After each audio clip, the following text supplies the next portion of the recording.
হে মুসা, আমি ডাইরেক্ট বললাম আমার বউ আমার খাটে ঘুমায়, স্বর্ণের খাটে ঘুমায়, আরামের খাটে ঘুমায়, আমার কোলের মধ্যে ঘুমায়। বউ কোনোদিন আমার সাথে বেঈমানি করতে পারে না। সঙ্গে সঙ্গে আল্লাহর পয়গম্বর মুসা বললেন, আমি তোর বাসায় 23 বছর ছিলাম। ফেরাউন এতদিন কোনোদিন বুঝতেও পারে নাই আমার বউ কোনোদিন এই কাম করতে পারে। আজকে ঘরের মধ্যে যাইয়াই দেখে আসিয়া আর তার কাজের বুয়া দুইজনে তাওরাত কিতাব মুখস্থ করতেছে। আসিয়াও বুঝতে পারে না আমার স্বামী এই টাইমে ঘরে আসবে। কাজের বুয়াটাও বুঝতে পারে না এই টাইমে ফেরাউন সংসদ থুইয়া বাসায় আসবে। আসিয়াই যখন দেখে দুইজন তাওরাত কিতাব তেলাওয়াত করতেছে, তখনই ফেরাউনের মাথা গরম হয়ে গেল। আসিয়ার চুলের মুটকিটা ধরে বাইরা ফেলে দিল। 19 লম্বা বদমাস বাজানরে 3 দিন পর্যন্ত কড়াইটা জ্বালার পরে এমন পরিমাণ গরম হয়েছে, আপনারা তো বুঝতে পেরেছেন। এত দামি দামি কাষ্ঠ দিয়ে আগুনটা জ্বালাইয়া যখন সমস্ত তৈলগুলা পেঁয়াজু ভাজার মতো থগর বগর করতেছে, সর্বপ্রথম মনে মনে ভাবছে কাজের বুয়াটার আগে জ্বালাই, তারপরে দেখি আমার বউ ডরে আমারে মাইনে নেয় কিনা। বাজানরে কিন্তু মনে রাখবেন, আল্লাহর প্রেমের আগুন যাদের অন্তরে একবার জ্বলছে, ওরে দুনিয়ার কোন আগুনে ধরতে পারে না। কথা ঠিক না বে ঠিক? সর্বপ্রথম সিদ্ধান্ত হইল আপনার কাজের বুয়ারে আগুনের মধ্যে ফেলাবার আগে ওই মেয়েটার, তোমার কাজের বুয়ার 3.5 বছরের মেয়েটারে ফেলাও।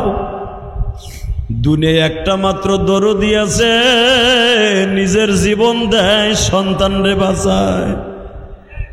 ঠিক না বেটি? ওই দরদিটা আর কেউ না, তার নাম কি?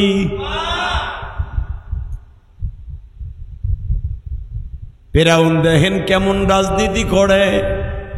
3.5 বছরের বাচ্চাটাকে ধরিয়ে নিয়ে হাত পা বাঁধিয়া কাজের বুয়ার সামনে আর আসিয়ার সামনে বলে, তোর মেয়েটাকে কিন্তু এখন এই গরম তেলের মধ্যে ফেলে দিব। মা চিল্লায় আর বলে, আসিয়া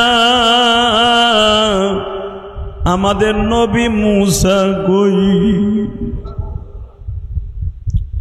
আল্লাহ রাব্বুল আলামিন কোরআনে ওই কথাই বলেন। সূরা আম্বিয়ার ভিতরে মুসারে তাকায়া দেখ, দুনিয়ার আগুনে আমার কাজের বুয়ার মেয়েটা ঠিকই ফেরাই হয়ে যাবে, কিন্তু আমার জান্নাতি হাউজে কাউসার দিয়ে আমি আর মেয়েটারে গোসল দিব।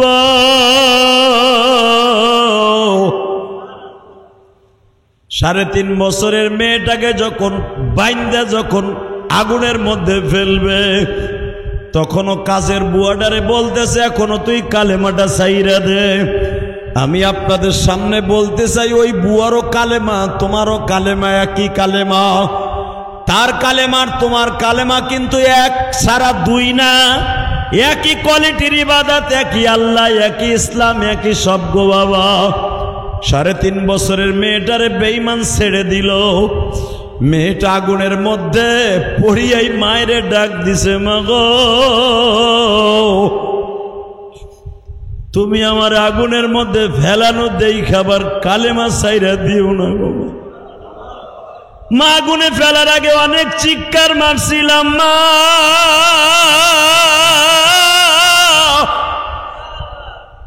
মনে করছিলাম এই তেলের মধ্যে বুঝি মৃত্যুর অনেক যন্ত্রণা গো মা, কিন্তু জানতাম না এই কড়ের ভিতর দিয়ে ডাইরেক্ট আমার মাওলার বাড়ির রাস্তা গো মা। মেয়েটা এত জোরে জোরে চিৎকার মারে বাবা, এই চিৎকার বেঈমান বুঝে না, মা ঠিকই বুঝতে যায়।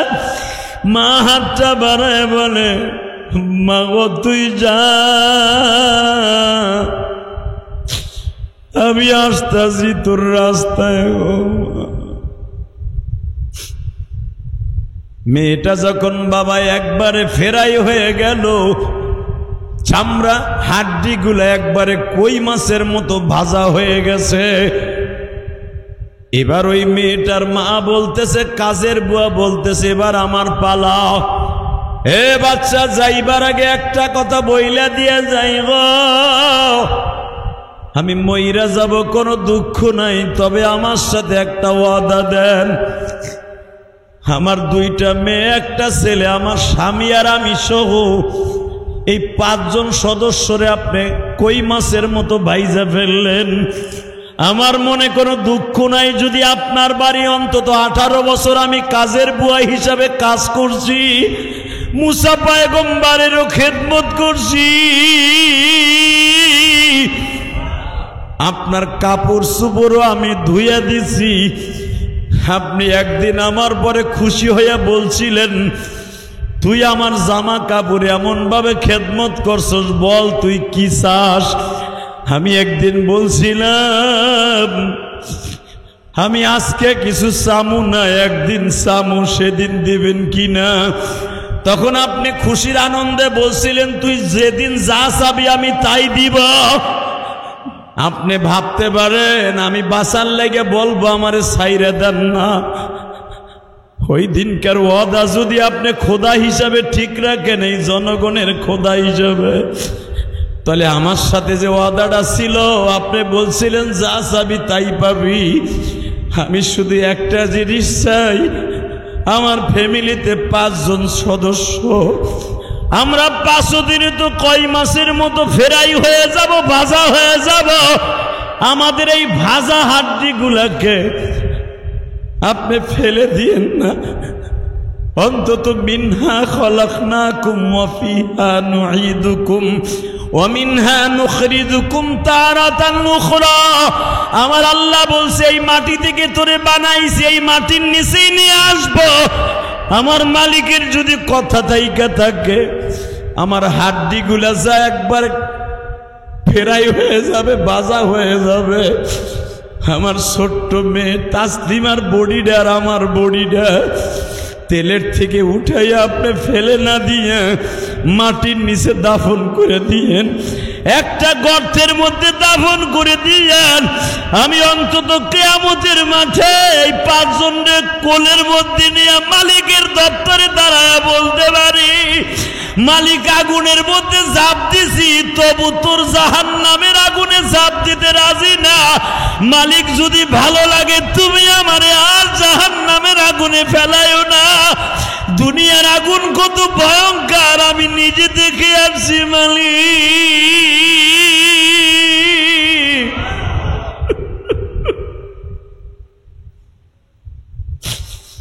অন্তত আমার ছোট্ট আজ 3.5 বছরের মেয়েটাকে আমি বুকের মধ্যে নিয়ে আমার মাওলার আদালতে হাজির হব।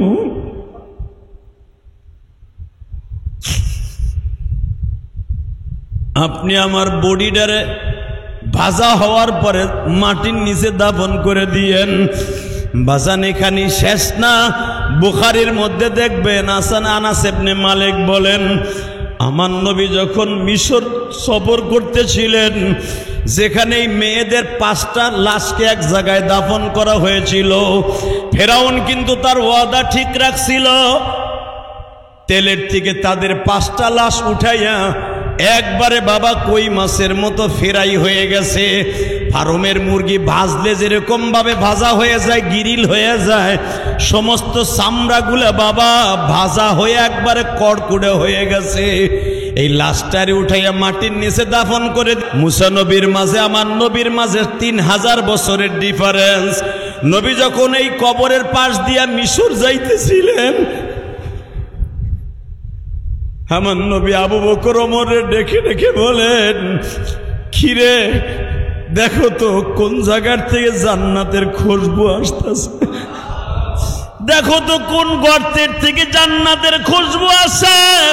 ওই দেশের বাচ্চাকে ডাক দিছে, ও বাচ্চা এই জায়গার ইতিহাসটা কি?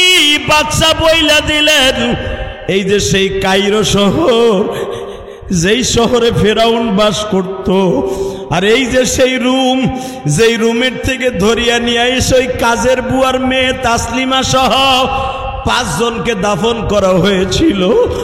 আমার নবী চোখের পানি দিয়ে ওমরকে বলে, ওমর রে তাকায় দেখ,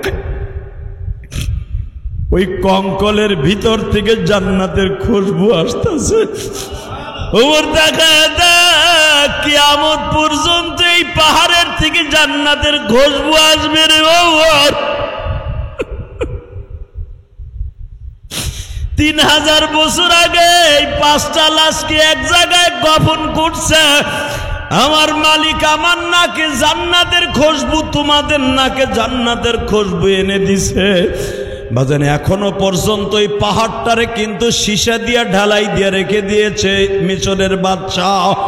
আমি আপনাদের খেদমত আরজ করতে চাই, কাজের বুয়া যদি সে জান্নাতের খুশবু লইয়া পাহাড়ের নিচে ঘুমায় থাকতে পারে, ঈমান রাখতে যাইয়া যদি কোনো মুহূর্তে কোনো বেঈমানের বিরুদ্ধে মোকাবেলা করার জন্য জীবন দিতে হয়, রাজি আছেন না নাই? 2025 সালের মে মাসের 2 তারিখ জুমার নামাজ পড়ার জন্য আল্লাহ আগে আগে এসে বসবার তৌফিক দান করেছেন। ওই মহান সত্তার শুকরিয়া জোরে সোরে বলি আলহামদুলিল্লাহ। প্রশংসা যখন করবেন খুব জোরে সোরে করবেন, কারণ আল্লাহ রাব্বুল আলামিন যখন দেখেন তার বান্দা একবার প্রশংসা করে, আসমান জমিনের মাঝে যত ফাঁকা জায়গা আছে নেকের দ্বারা আল্লাহ ভরপুর করে দেন। শুধু তাই নয়, রব্বুল আলামিন তার ফেরেশতাদের মাঝে গর্ব করতে থাকেন যে আমি মানুষকে বানাইতে চেয়েছিলাম, তোমরা মানুষ বানাইতে না করেছিলে।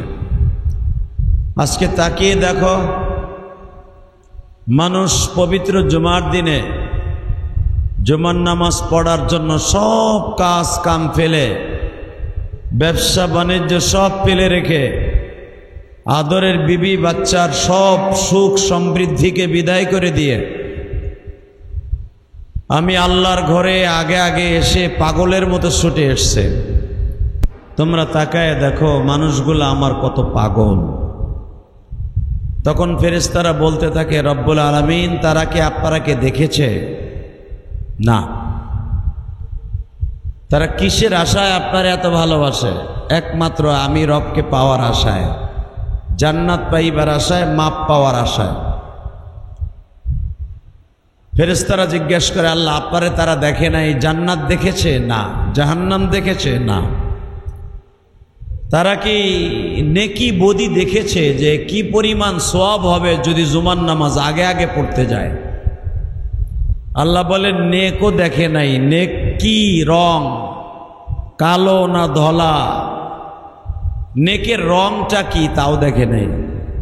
হালাকে কোরআনে বলছে, ইল্লা মান তাবা ওয়া আমানা ওয়া আমিলা আমালান সালিহান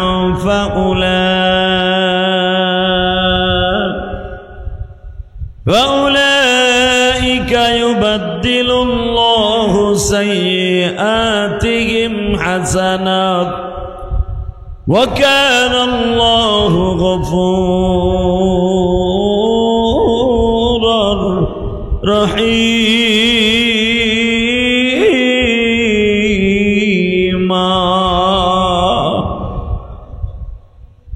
আমি কোরআনে বলেছি সাইয়্যাত গুনাহ হলো আমাবস্যার রাতের অন্ধকারের চাইতে কালো। পৃথিবীতে গুনার মতো কালো জিনিস কিছুই নাই। তাহলে গুনাহ যদি কালো হয়, নেক অবশ্যই সাদা হবে। কথা ঠিক না বেটি? নেকের রং কি? সাদা। বলেন কি? এ কথা বোঝা যায় না? উত্তর দেন না কেন? নেকের রং কি? বদের রং? হ্যাঁ, যেদিন বিশ্বনবী বললেন নেকের রং হলো বদ, নেকের রং হলো সাদা, আবিয়াস সাদা, আর বদের রং হলো কালো। তো কালো চেহারার রং ছিল হযরতে বেলাল রাদিয়াল্লাহু তাআলা। বেলাল অজরে কাঁদতেছে, ইয়া রাসূলুল্লাহ, আমার চেহারা তো কালো, নেকের রঙও সাদা, বদের রং কালো, তাহলে আমি কি গুনাহগারের মধ্যে একজন? বিশ্বনবী বললেন, মানুষকে আল্লাহ যেই সূরাতেই বানাক, যেই কোয়ালিটিতেই বানাক, আল্লাহর কাছে সবচাইতে সব মাখলুক থেকে দামি। সুবহানাল্লাহ বললেন না?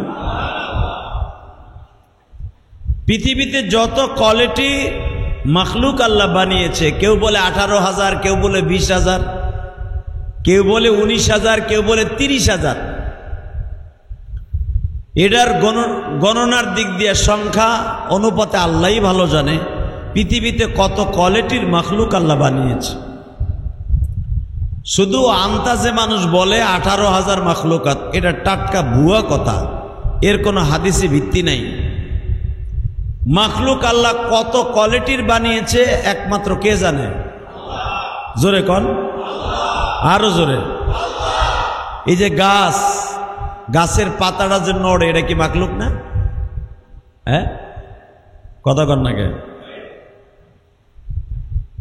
আল্লাহ যে কত হাজার কোয়ালিটির গাছ বানিয়েছে, এটা আপনার আমিও তো জানি না। সুন্দরবনে গেলে দেখা যায় এক কোয়ালিটির গাছ, আফ্রিকার জঙ্গলে গেলে দেখা যায় এক কোয়ালিটির গাছ, সৌদি আরবে গেলে পাহাড়ি অঞ্চলে দেখা যায় আর এক কোয়ালিটির গাছ। যেই গাছ আমার জীবনেও কোনোদিন দেখিনি। সৌদি আরবে গেলে দেখা যায় পাহাড়ের উপরে বৃষ্টি হলেই ছোট্ট ছোট্ট আমন ধানের মতো কিছু কিছু গাছ জ্বালায়। পাহাড়ের উপরে কিন্তু কোনো মাটি নাই, সব পাথর। তা পাথরের ভিতরে কিভাবে ঘাসগুলা হয়? বাতাসে উড়ে উড়ে পাথরের উপরে কিছু বালু পড়ে, বালু। এই বালুগুলা পাথরের গরমে পুড়িয়ে যায়। যেরকম ভাবে আমি দেখাই দেই, বালু আপনি যখন মুড়ি ভাজবেন, মুড়ি তার মধ্যে দিয়ে যখন বালুটারে গরম করেন, ওই সময় যদি আপনারও ছাইরে দেয়, আপনিও মুড়ি হয়ে যাবেন। কথা কন না কেন?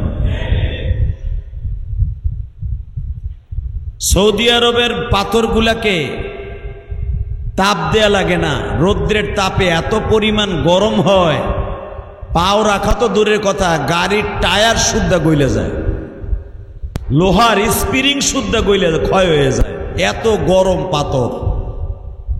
তো তার উপর যখন বালু পড়ে, তো বালুগুলা ওই রকম ভাবে ভাজা হয়ে যায়, মুড়ির ভাজার বালুর মতো।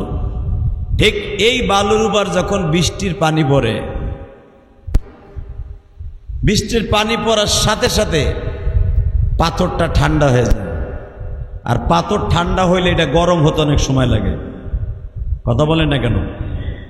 একদিনের ভিতরে এই বালুর উপরে বৃষ্টি হওয়ার কারণে এক রাতের ভিতরে গাছ জ্বালায়। গাছ, পাথরের উপরে গাছগুলা দেখতে, ঘাসগুলা দেখতে এত মজা লাগে, সুবহানাল্লাহ বিহামদি।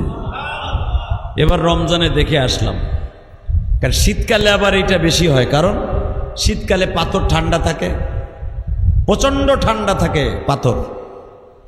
বৃষ্টি হইলেই এই ঘাসগুলা জ্বালায়, দেখতে কি চমৎকার।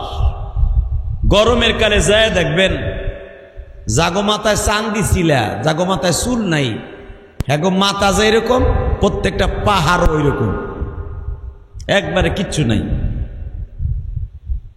আল্লাহ রাব্বুল আলামিন বলেন, দুনিয়ার মানুষরে আমি কত হাজার কত কোয়ালিটির গাছ বানিয়েছি, পৃথিবীর কেউ জানে না নবীরা ছাড়া। 18,000 মাখলুকাত, 30,000 মাখলুকাত, 1 লক্ষ মাখলুকাত একমাত্র আমি রব জানি। যত মাখলুক আমি বানিয়েছি তার মধ্যে সবচাইতে সুন্দর চেহারা দিয়া, সুন্দর অভয় দিয়া, সুন্দর চরিত্র দিয়া, সুন্দর গঠন দিয়া আমি রব্বুল আলামিন মানুষ বানিয়েছি। বেলাল বলে, ইয়া রাসূলুল্লাহ, আমার চেহারা এত কুৎসিত, চুলগুলা মনে হয় গুয়ার সোবলার মতোর মাথার মধ্যে লাগায় রাখছে রব। চুলগুলা কোকড়ানো কোকড়ানো, দেখতে কি অদ্ভুত দেখা যায় গো নবী।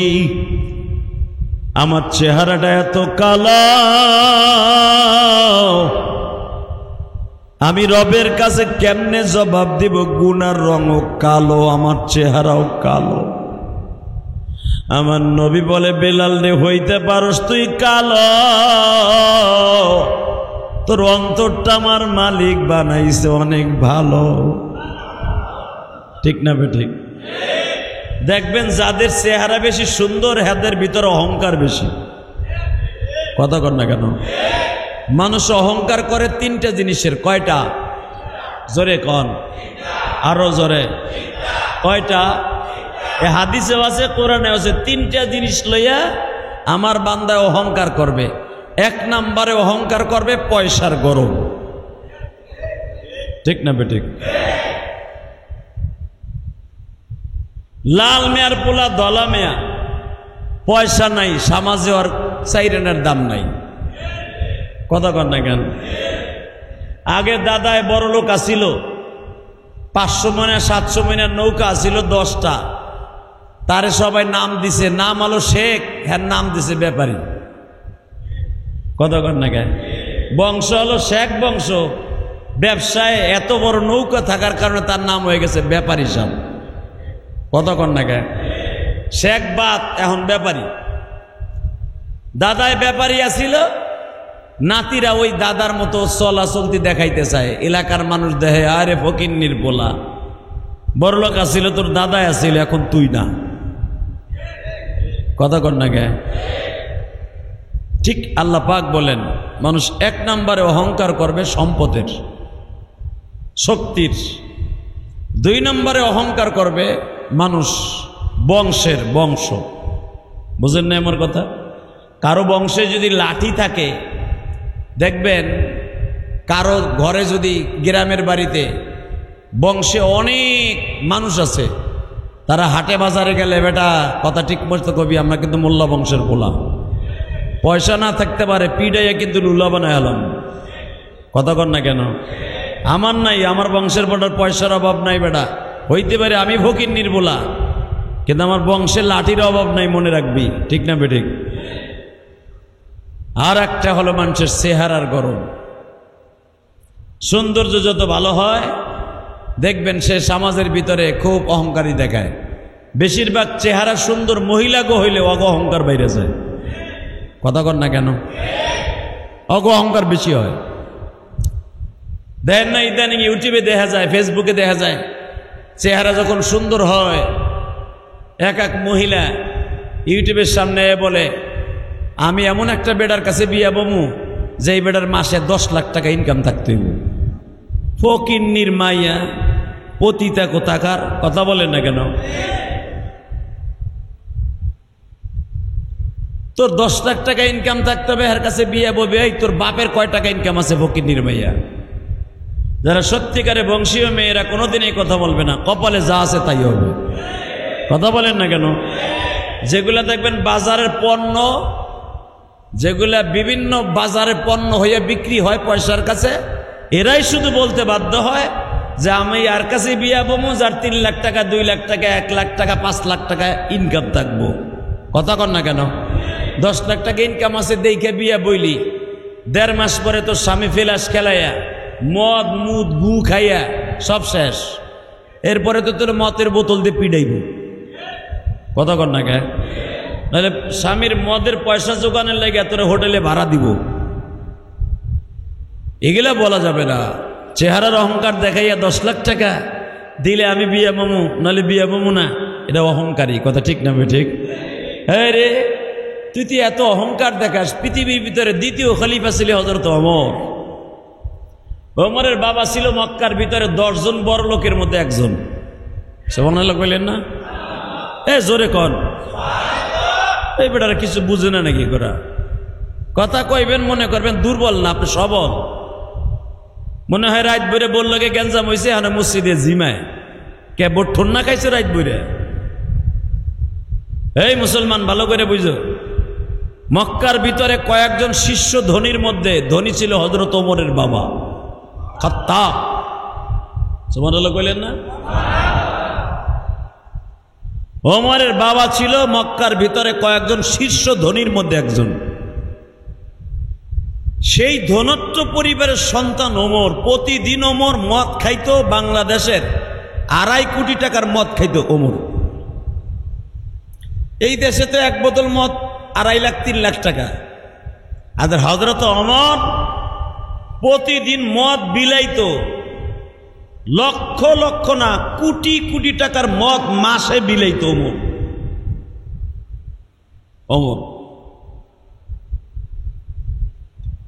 ওমর রাদিয়াল্লাহু ভাই ছিল 4 জন। তার ভিতরে সবচেয়ে সুদর্শন এবং সবচেয়ে শক্তিশালী, ব্রেনের দিক দিয়ে, টাকার দিক দিয়ে সবচেয়ে উচ্চঙ্গের বিলিশাতের দিক দিয়ে ছিল হযরত ওমর। সুবহানাল্লাহ। এই ওমর ইসলাম কবুল করলেন, খলিফাতুল মুসলিমিন হইলেন। খলিফাতুল মুসলিমিন হওয়ার পরে এই যে বাইতুল মুকাদ্দাস দেখতেছেন, এই বাইতুল মুকাদ্দাস কিন্তু হযরত ওমর বিজয় লাভ করছে। ওমরের হাতে এটা স্বাধীন হয়েছে। মারহাবা বলতে পারলেন না? ওমর যখন খলিফাতুল মুসলিমিন, ওমরের 12 বছরের জীবনে, ওমর মদিনার গভর্নর ছিলেন 12 বছর, 12 বছরের উপরে। মারহাবা বলেন। 12 বছরের জীবনে এক যুগের মধ্যে হযরত ওমর কোনদিন কারো সামনে মাথা নত করে নাই। হালাকি ওমর, যেই ওমর একটা জামা 1 সপ্তাহের উপরে পড়ে নাই মাক্কি জিন্দিগিতে ইসলাম কবুল করার আগে, সেই ওমরের জামার মধ্যে 18টা তালি। কয়টা? জোরে কন। কেউ বলেন 36টা তালি। ওমর রাস্তা বের হলে মনে হয়তো জামা হেন্দে কেটে একটা চলছে, মানে একসে সেলাই আর সেলাই। ওমর নিজের জামা তার বউরেও ধুইতে দিতেন না, কাজের বুয়ারে ধুইতে দিতেন না, তার ছেলে আব্দুল্লাহরেও ধুইতে দিতেন না, এবং ওনার জামা কাউকে ধুইতে দিতেন না। সমস্ত মুহাদ্দিসরা একই হাদিসের একই কওল, কেন ওমর তার জামা অন্যরে ধুইতে দিতেন না? তার মানে আপনার জামাটা আপনি যেইভাবে যত্ন করে ধুইবেন, আপনার ঘরের এত সুন্দর বউ, যারে আপনি চুরি চুট্টামি বদমাইশি লুচ্চামি সব কইরা হারাম শুয়ার ভাবে কামাইয়াও বউরে সুখে রাখতে চান, ঠিক না বেঠিক? আপনি বউ লইয়ে বেড়াইতে যাইতেছেন, আপনি মগায় ব্যাগ ধরেন, মগিরে কোনো কাম করতে দেন না, ঠিক না বেঠিক? বেড়াইতে যাইতেছেন, আগে বউরে ধাক্কাই আপনি উঠেন, এরপরে আপনি উঠেন। তার মানে ওইটার আপনি আগে হেফাজত করেন, কথা ঠিক না বেঠিক? নৌকায় ওঠার আগে আপনার বউরে আগে উঠেন না, আপনি আগে উঠেন। হ্যাঁ, মাঝে মাঝে আপনি উঠেন কি লেগা? ধরার লেগা, তাও যেন ও কষ্ট না পায়। ঠিক হযরত ওমর এত সাদের বউ, বউরে দিয়েও কাপড় চোপড়টা ধোয়াইতেন না। কারণটা কি? ওমরের জামা এতই নরম ছিল, আপনার বউ আপনার জামাটা তো যত্ন করে ধুইব না, আপনার জামা যেমনি যত্ন করে আপনি ধুইবেন। কথা কন না কেন? আপনার কাজের বুয়া 1 লাখ টাকা দিয়েও যদি মাসে রাখেন, আপনার জামাটা ওই দরদ নিয়ে ধুইব না যেই দরদ নিয়ে আপনি ধুইবেন। হযরত ওমর কাউকে দিয়ে নিজের পাঞ্জাবি জুব্বা ধোয়াইতেন না। আব্দুল্লাহ বলতেন, বাবা গো আমি তোমার কাপড়টা ধুয়ে দেই। ওমরের জামাটা এতই দুর্বল ছিল গো বাবা, ধুইতে গেলেই যে জায়গায় খাসা দিত ওই জায়গার থেকে ফাইসা যাইত। অর্ধজাহানের খলিফা হযরত ওমর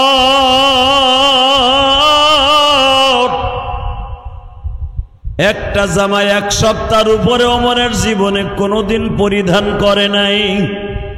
আজকে ওমরের জামাটা কাউরে ধুইতে দেয় না, ছিঁড়ে যাবে এই ডরে। আজকে হযরত ওমর খালেদ বিন ওলীদ যিনি আমার নবীর দান্দান মোবারক শহীদ করেছিল, যার নেতৃত্বে উহুদের মাঠে বিশ্ব নবীর দান্দান মোবারক শহীদ করা হয়েছিল, খালিদ বিন ওলীদের জীবনে কোন যুদ্ধে বাবা পরাজয় বরণ করে নাই। আল্লাহু আকবার বলতে পারলে না? খালেদ বিন ওলীদ এমন একটা বীর বাহাদুর ছিলেন, যেই যুদ্ধে যাইতেন ওই যুদ্ধেই বিজয় লাভ করতেন।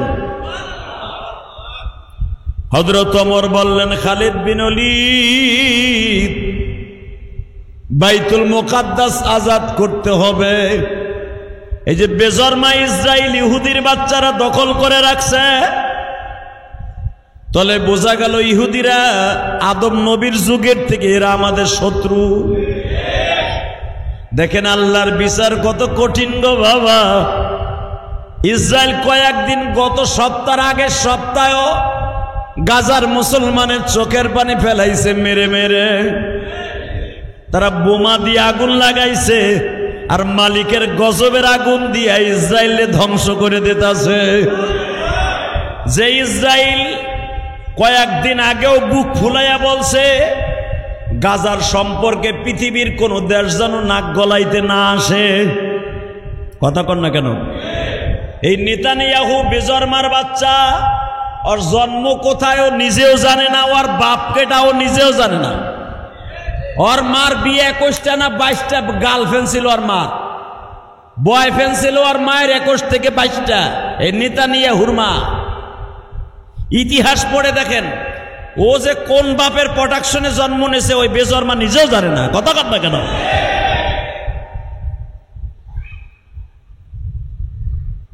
আর ইহুদির বাচ্চারা কুত্তা লইয়াও ঘুমায়। হইতে পারে নেতানিয়াহু কুত্তার প্রোটেকশনে জন্ম নিতে পারে। কথা কন না কেন?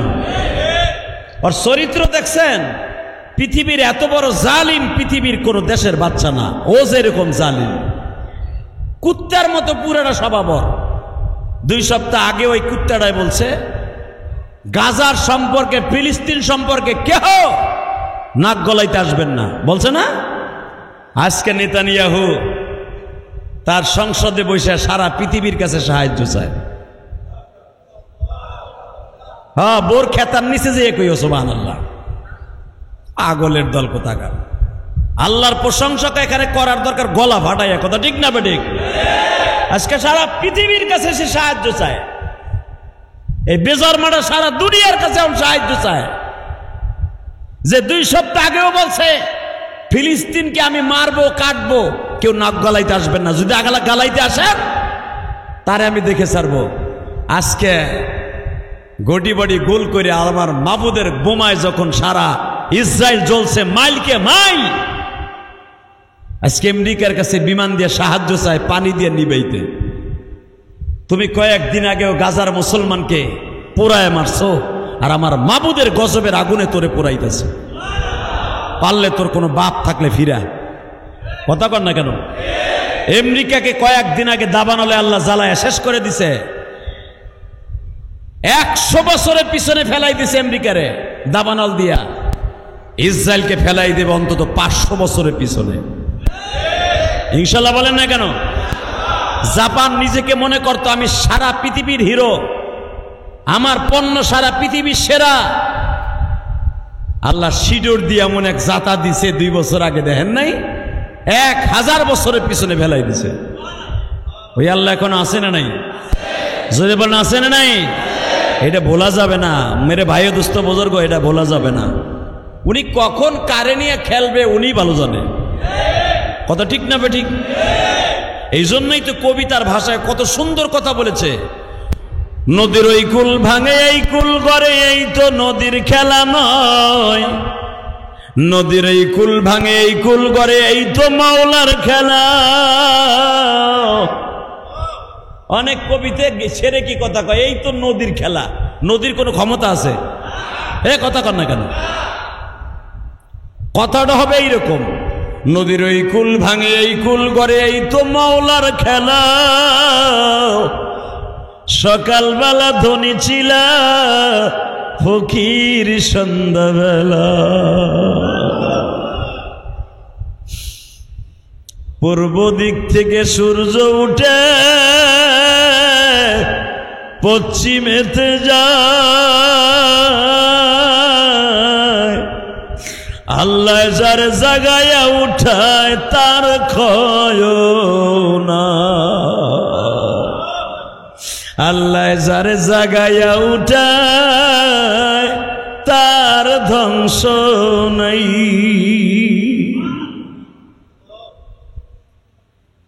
কত সুন্দর ছিল বাবা এই জগতের বাদশা জমিনে, সবাই কিন্তু শুয়ে গেছে মাটির নিচে। সাত মুল্লুকের বাচ্চা ছিল বাচ্চা সিকান্দার, সেও একদিন চইলা গেছে কবর মাজার। নদীর কুল ভাঙে কুল গলে এই তো মওলার খেলা, সকাল বেলার ধ্বনি তুমি ফকির সন্ধ্যা বেলা।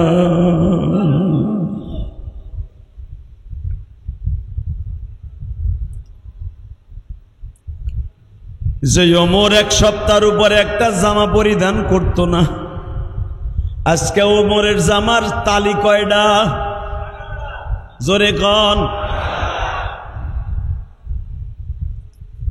11 ফিট লম্বা ওমর। ওমরের এই সিনাটা ছিল বাবা তোমার আমার হাতের প্রায় 1.25 হাত।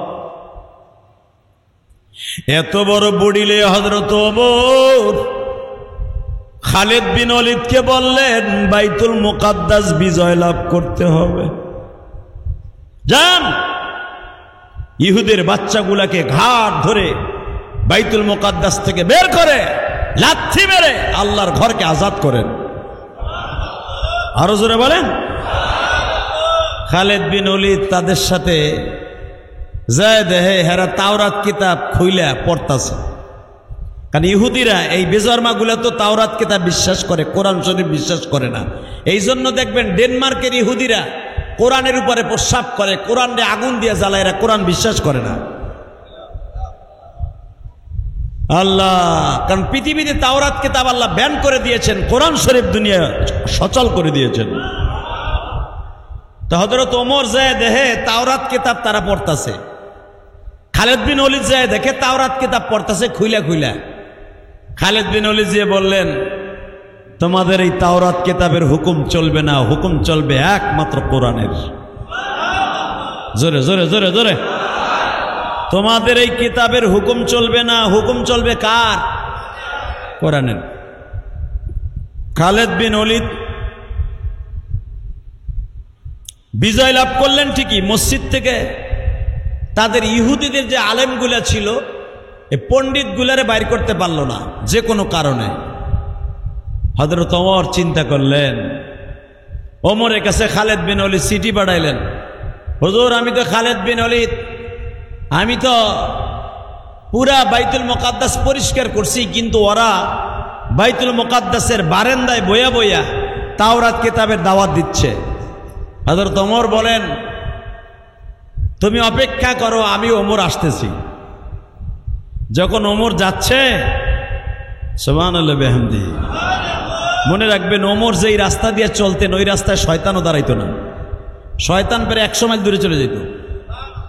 ওমরের ইমানি জজবা এত বেশি ছিল। ওমর যখন যাচ্ছে 18 তালির একটা জামা, যখন ওমর যায় তার যে গোলাম ছিল তার গোলামেরকে ভাগ করা ছিল, তুই 5 কিলোমিটার আমার উটের লাগাম ধরে টানবি আর আমি 5 কিলোমিটার উটের লাগাম ধরে টানবো। তোর জেরুজালেমের এই বেজারমা ইহুদিগুলা যেই সময় হযরত ওমর জেরুজালেমে ঢুকবে, অর্থাৎ বাইতুল মুকাদ্দাসের সীমারেখায় ঢুকবে, ওই টাইমে ওমরের পালায় পড়ে গেছে উটের লাগাম ধরে টানা, আর তার গোলাম হলো উটের উপরে আর ওমর হলো উটের রশি ধরে টানতেছে। তো সবাই যে উটের উপরে যে বসায় হেরেই তো মনে করছে এডি ওমর। সবাই যে ওমরের ফুলের মালা দিতেছে, ওমরের গোলাম এত চিল্লাইতেছে যে ভাই আমি ওমর না, ওমর হলো রশি। ওমর বলতেছে উসকো সুকুতাম মাফি ওয়াক্তিম্মা, কথা বলবি না, এই সম্মান তোরে আল্লাহ দিছে, তুই চুপ করে থাক। সুবহানাল্লাহ কইলেন না? এখানে যদি আমি ইলিয়াস রহমান জিহাদি হইতাম, কারণ আমার এই গত বছর যে ড্রাইভার ছিল ওটাও তো আলেম, ও হাফেজ মৌলানা, আবার ড্রাইভার, আবার বক্তাও আমার মতো বক্তা। আমার লাগে অনেক মাহফিলে দ্বিতীয় বক্তা রয়েছে।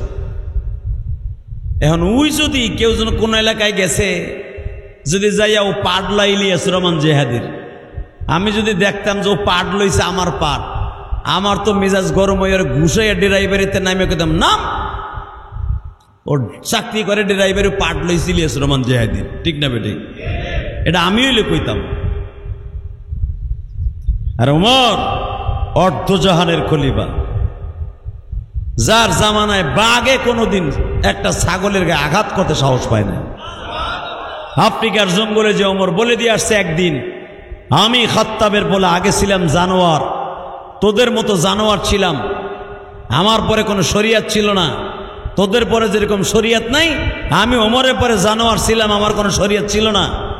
আমি যেদিন থেকে শরিয়াত প্রণেতার হাতে, মুহাম্মাদ এন্ড দ্য পারফেক্ট, মুহাম্মাদের হাতে আমার আলোর দিশারি পেয়েছি, সেদিন থেকে আমি ওয়াদা করেছি আমি কোনোদিন অন্যায় করব না, কেউ অন্যায় করলে তারে ছাড়ব না। তুইও আল্লাহর মাখলুক, আমিও আল্লাহর মাখলুক। তোর মালিকরে বলে দিস অন্তত আমার মৃত্যুর আগ পর্যন্ত কোনো একটা বাঘে অন্যায়ভাবে কোনো ছাগলের গায়ে আঘাত করবে, আমি ওমর তাকে কাঠগড়ায় দাঁড় করায় বিচার করব। বাঘের নিয়ন্ত্রণের জন্য আল্লাহ বনের মধ্যে ফেরেশতা লাগাই দিছে। সুবহানাল্লাহ বিহামদিহি। ওমরের কথার এতই রূপ যে আল্লাহ রাব্বুল আলামিন ওমরের জামানায় বাঘের নিয়ন্ত্রণের জন্য ফেরেশতা বানায় রেখে দিয়েছে। আল্লাহ। হযরত ওমর নীতির পরে অটল। তো যেই সময় ঢুকবে জেরুজালেমে, এই টাইমে তার গোলাম হলো উটের উপরে, ওমর হলো রশিদের টানে, সবাই তার গোলামরে ফুলের মালা দেয়, লাল গালিচা দেয়, একবারে পিঠির উপরে নামায়। ওমরের গোলাম লজ্জায় একবার সাদা হয়ে গেছে। ওমর বললেন, কথা বলবি না, এই সম্মান আল্লাহ তোরে দিছে, তাহলে ইচ্ছা করলে তো এই 5 কিলোমিটার আমার ভাগ্যে পড়তে পারতো। 5 কিলো করে তুই উটের লাগাম ধরে টানবি, আমি লাগাম ধরে টানবো, এই 5 কিলো তোর ভাগ্যে পড়লো কেন? এটা উপরের থেকে পাস হয়েছে, খবরদার কথা কবি না, চুপ চুপ। যখন নামছে, ইহুদের বাচ্চারা যারা দেখছে যেই মানুষটা তার গোলামরে এত বড় সম্মানের অধিকারী করতে পারে, এই মানুষটার সাথে যুদ্ধ করে পারা যাবে না। এই মানুষটার আখলাকে পৃথিবীর শ্রেষ্ঠ আখলাক। আর এই মানুষটারে যে অমানুষটারে মানুষ বানিয়েছে, ওই মানুষটা না জানি কত সুন্দর ছিল। লাকাদ খালাকনাল ইনসানা ফি আহসানি তাকওয়িম লাকাদ কানা লাকুম ফি রাসূলিল্লাহি উসওয়াতুন হাসানাহ। তোমাদের জন্য উত্তম আদর্শের জন্য তোমার নবীর আদর্শ উত্তম আদর্শ। এই ওমরের ভিতর যদি এত সুন্দর খাসলাত হতে পারে, অর্ধজাহানের খলিফা, তার জামার মধ্যে 18টা 19টা 30টার মতো তালি। সুবহানাল্লাহ বিহামদিহি। তার গোলাম রে সে এত বড় সম্মান দিছে যে তার বেতনভুক্ত কর্মচারী তারে এত সম্মান দিছে, না জানি তার নবী কত সম্মানের মালিক ছিল। সুবহানাল্লাহ বিহামদিহি, সুবহানাল্লাহ বিহামদিহি। ওমরকে জিজ্ঞেস করা হলো, আচ্ছা আপনার জামার মধ্যে এত তালিকা, এত তালিকা, আপনি বলে এত বড় বাদশাহ, আপনার বাবা ছিল এত বড় ধনী, আপনার ভাই বেরাদার এখনো পর্যন্ত মক্কায় এত ধনী, তা আপনি এরকম কে? ওমর বলতেছে, তোমরা কি জানো না আমার বিশ্ব নবী, আমার নবীর জামাও ছিল একটা। সুবহানাল্লাহ বিহামদিহি। আমার নবীর জামা ছিল একটা। হযরত ওমর তার জীবনের বিনিময়ে তার নবীকে ভালোবেসেছে, তার জীবন দিয়ে তার নবীরে ভালোবেসেছে। ওমর যদি শুনত কোনোদিন তার নবীর গায়ে একটা লগের আঁচড় পড়ছে, ওমর ওই নগের আঁচড়টাকে তার জিহ্বা দিয়ে উঠাইত। ইহুদিরা হযরত ওমরের হাতে বাইতুল মুকাদ্দাসের চাবি ছাইরা দিয়া কয়, আপনার মতো নেতার কাছে পৃথিবীর কোন নেতা কুলাবে না। আপনারা জানেন ওমরের জামানায় সবচাইতে বেশি ক্ষতি করেছে ইহুদিরা, যে ইহুদিরা এখনো পর্যন্ত মুসলমানকে নিধন করার জন্য উঠে পড়ে লেগে গেছে। এই ইহুদিদের সাথে আমাদের কোনো আপোষ নাই, ঠিক না বেঠিক? ওদের সাথে আমাদের কোনো আপোষ নাই, আপোষ হতে পারে না, ঠিক না? মেরে ভাই দোস্ত বুজুর্গ ভালো করে বুঝবেন। ঠিক এই জন্য ওমরের জিন্দেগি, তার শুরু জীবনটা ছিল জানোয়ারের মতো। ওমরের মতো এত বড় বিলাসিতা মক্কার কোন সাহাবী করে নাই। আজকে সেই ওমরের জামার মধ্যে 17 থেকে 18টা খালি তালি, সেরা ভাড়া।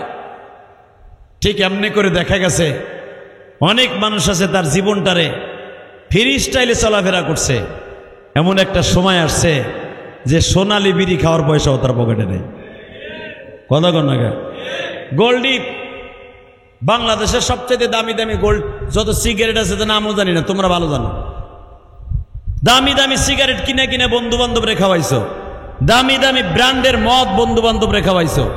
কিন্তু এমন একটা সময় গেছে যে একটা সোনালি বিড়ি কিনে খাইবো হে তো অভিজ্ঞ নাই। এমন জিন্দিগি আছে না? আছে, আছে। যেরকম তার জ্বলন্ত প্রমাণ আমি আপনাকে দেখাই দিই। এই পৃথিবীতে যারা আল্লাহকে চেয়েছে তাদের সাথে আল্লাহ দেখা দিছে, আর এই পৃথিবীতে যারা সম্পদ চাইছে আল্লাহ তাদেরকে সম্পদ দিছে, কিন্তু আখেরাতে তাদের দিবে না। কথা ঠিক না বেঠিক? ফেরাউন এই দুনিয়া চেয়েছিল। ফেরাউন কিন্তু জানতো যে আমার একজন রব আছে। ফেরাউন জানতো না? কথা কর না কেন? যারা 5 ওয়াক্ত নামাজ পড়েন না, হারাম সুয়ার খান, সুদ ঘুষ, নিজে মনে করেন এটা হালাল, সুদরে মনে করেন দূর এটা কোনো ব্যাপারই না, ঘুষে মনে করেন দূর এটা আমার পারিশ্রমিক, যদি এইটা আমার জন্য আল্লাহ যায় যে না কত তাহলে আমার এই চাকরি দিল কে, এরকম কিছু আছে না? আছে। এটা জানার পর সে জানে যে এই সুদটার ঘুষটা মার সাথে জেনা করার গুনার সমতুল্য, এরপরও দেখা গেছে সে খাইতেছে। কথা কর না কেন? হ্যাঁ জোরে কন।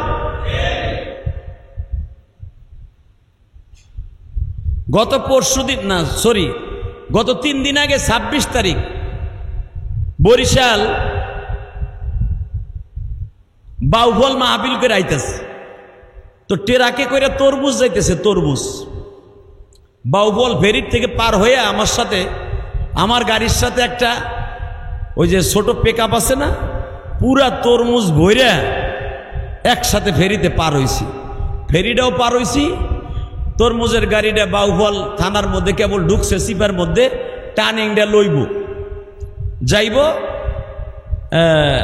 কালায়ের দিকে। কালায়া, যারা বরিশাল দিক বাড়ি আপনারা চিনবেন, কালায়া রোডে ঢুকবে। ওই মোচরটা পার হইতে না হইতেই 3টে সাইডে আল্লাহর ওলি খাড়াই রয়েছে।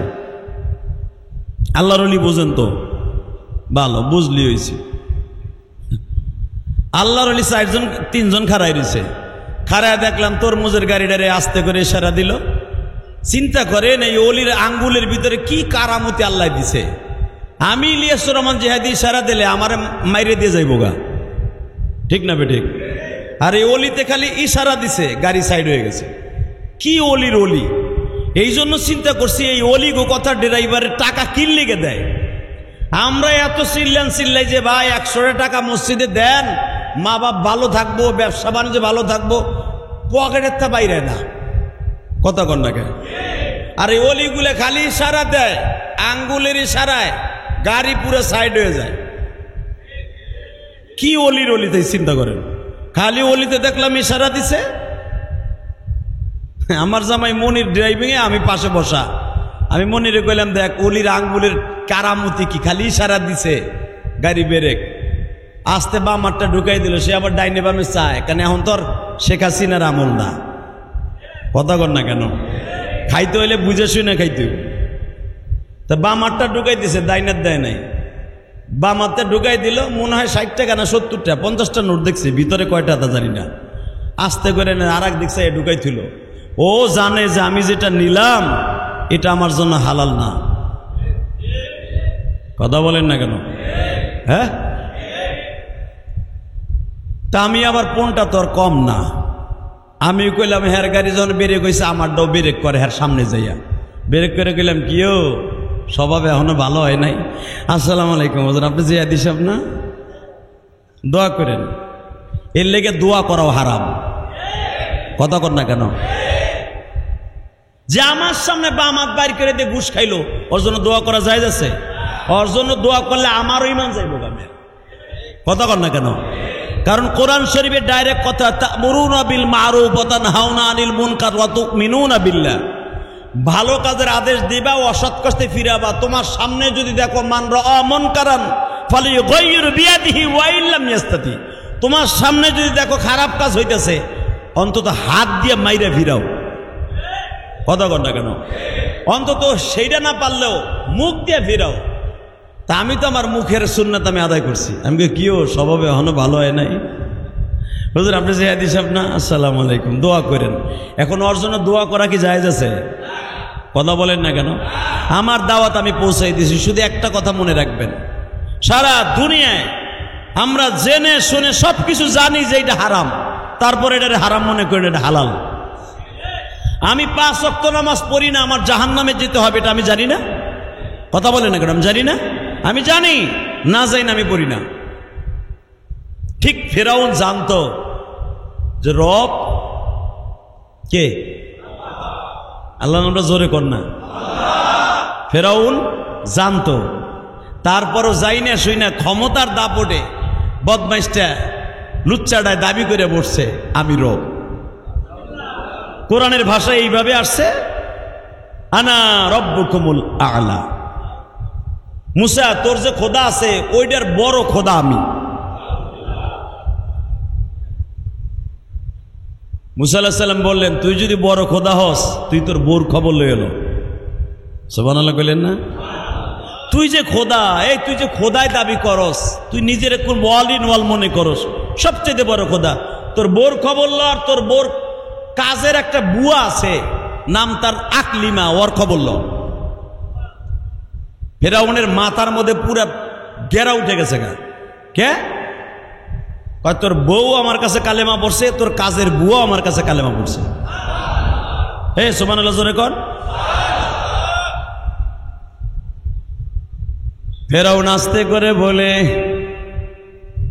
হে মুসা আমি ডাইরেক্ট বললাম আমার বউ আমার খাটে ঘুমায়, স্বর্ণের খাটে ঘুমায়, আরামের খাটে ঘুমায়, আমার কোলের মধ্যে ঘুমায়। বউ কোনোদিন আমার সাথে বেঈমানি করতে পারে না। সঙ্গে সঙ্গে আল্লাহর পয়গম্বর মুসা বললেন, আমি তোর বাসায় 23 বছর ছিলাম। কয় বছর? জোরে কর, আরো জোরে। সূরা আম্বিয়ার কথা, এটা আমার বাপের বানানো কথা না। 23 বছর ফেরাউন মুসারে পালছে। কিভাবে পালছে জানেন? পৃথিবীতে কোনো বাচ্চাকে এইভাবে শান শওকতের সাথে পালে নাই। 23টা বছর পালছে। 23টা বছরই মুসারে স্বর্ণের খাটে ঘুমাইছে। মুসার জন্য অন্তত 100টা বান্দি কাজের বুয়া নিযুক্ত করা ছিল। মুসা আলাইহিস সালাম মাছের কাঁটা বাইসা খাইতেন না, মাছের কাঁটা বাইসা দেওয়ার জন্য একটা বান্দি নিযুক্ত করা ছিল। মুসা আলাইহিস সালাম যত সময় খাবার খাবে স্বর্ণের গ্লাসটা হাতে নিয়ে বসে থাকার মতো 5টা বান্দি ছিল। মুসা আলাইহিস সালাম এক জোড়া জুতা, স্বর্ণের জুতা পরবে, ওই জুতা জোড়া দ্বিতীয়বার পরবে না, বানাবার জন্য কারিগর, শত শত কারিগর মুসার জন্য নিযুক্ত করা ছিল। 23টা বছর এইভাবে মুসারে পালছে। ডিক্লারেশন দিলেন, এই বদমাইশ মুসা, এই বদমাইশ, নাউজুবিল্লাহ, বদমাইশ ফেরাউন, তুই খবর লয়ে দেখ তোর বিবি আর তোর কাজের বুয়া আমার কাছে কালেমা পড়ছে।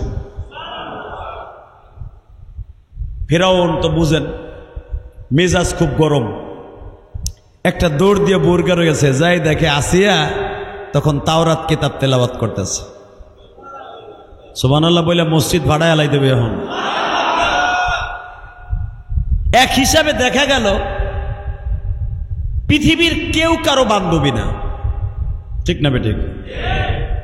যদিও আসিয়া আল্লাহর হুকুম পালন করার জন্য মুসাকে নবী মানছে, স্বামীরটা খাইয়া স্বামীর সাথে সবকিছু করিয়া দেখা গেছে অনেক স্ত্রী আছে সব কিছু ঠিক আছে, এত কষ্টের স্বামী, এত কষ্টের সব, স্বামীর লগে সম্পর্ক ভালো নাই, তার নাঙের লগে সম্পর্ক ভালো আছে।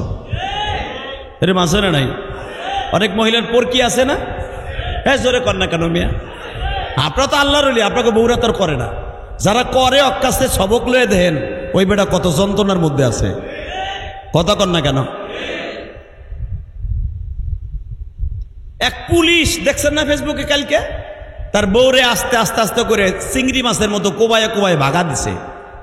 সাংবাদিকরা জিজ্ঞেস করছে, এইভাবে বউরে মারলেন কে? আপনি আইনের লোক? তত্তর বেড়া আইন, আইন তো মানুষই বানায় বেড়া, তো মানুষে বানায়। আমি পুলিশে আমার বউরে আমি ঠিক করতে পারি নাই, আমার বউ অন্তত পরকিয়া করে।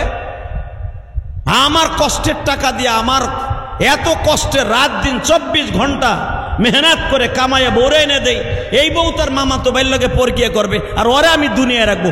চাকরি গোল্লায় যাবগা, ওরে আগে শেষ করে লই। কথা কর না কেন? ওই একজন কয় সুবহানাল্লাহ, পুলিশের বউ পরকিয়া করছে, হে কয় সুবহানাল্লাহ। ভালো করে বুঝছেন? আল্লাহ। তো মুসা আলাইহিস সালাম জানে যে ফেরাউন তার স্ত্রী তার কথা মানে নাই। ফেরাউনের বিশ্বাস ছিল আমার বউ কোনোদিন আমার অবাধ্য হতে পারে না, আমার যেই পরিমাণ খেদমত আমার বউ করে, আমি চাওয়ার আগে আমারটা হাজির, আমার সব কিছু আগেই হাজির। কিন্তু আসিয়াও বুঝতে দেয় নাই, কারণ স্বামীর খেদমত স্বামীর জায়গায়, আল্লাহর খেদমত আল্লাহর জায়গায়। ঠিক না ভাই? ঠিক। এই জন্যই মা আসিয়াকে মৃত্যুর সময় আল্লাহ জান্নাত দেখাইয়া দুনিয়ার থেকে নিছে।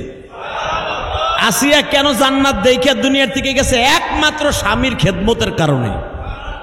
এত বড় জালিম, এত বড় বদমাইশ হওয়ার পরেও আল্লাহ ডাইরেক্ট কোরআনে বলেন সূরা সফফাতের মধ্যে, ফেরাউনের বিবি আসিয়াকে আমি জান্নাত দিছি একমাত্র ফেরাউনের খেদমত করার কারণে।